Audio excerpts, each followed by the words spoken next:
আসন্ন শ্রীলঙ্কা সফরে সম্ভবত যাবেন না হার্দিক পান্ডিয়া। সদ্য টি-20 বিশ্বকাপ জয়ী ভারতীয় দলের এই স্টার অলরাউন্ডার নিজেকে আরও বিশ্রাম দিতে চান সামনের লম্বা মরশুমের কথা মাথায় রেখে, আর সেই জন্য ভারতীয় বোর্ডের কাছে আগাম অনুমতি চেয়েছেন বরোদার এই ক্রিকেটার।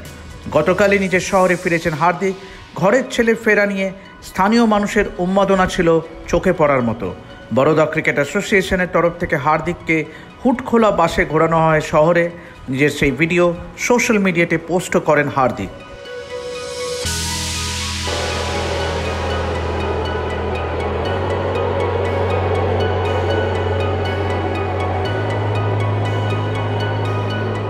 তবে হার্দিককে যদি একান্তই বিশ্রাম দেওয়া হয় তাহলে সেক্ষেত্রে ভারতীয় টি-20 দলকে নেতৃত্ব দেবেন সূর্যকুমার যাদব।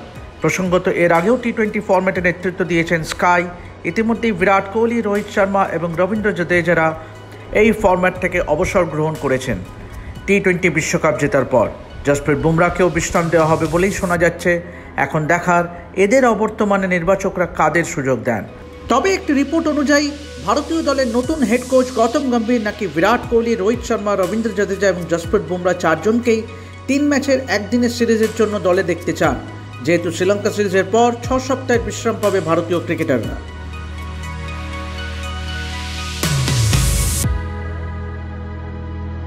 সদ্য সমাপ্ত জিম্বাবুয়ে সিরিজে শুভমন গিলের নেতৃত্বে তরুণ দল পাঠিয়েছিল ভারতীয় বোর্ড। 5 ম্যাচের টি-20 সিরিজে 4-1 ফলে জিতে নেন শুভমনরা।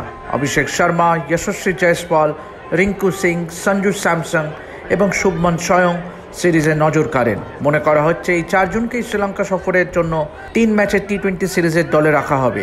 এছাড়াও সূর্যকুমার যাদব, কুলদীপ যাদব, মোহাম্মদ সিরাজ, অক্ষর পটেলদেরও ফেরানো হবে দলে। মঙ্গলবার 16 জুলাই কিংবা বুধবার 17 জুলাই শ্রীলঙ্কা সফরের জন্য ভারতীয় দল ঘোষণা করা হবে বলেই জানা যাচ্ছে।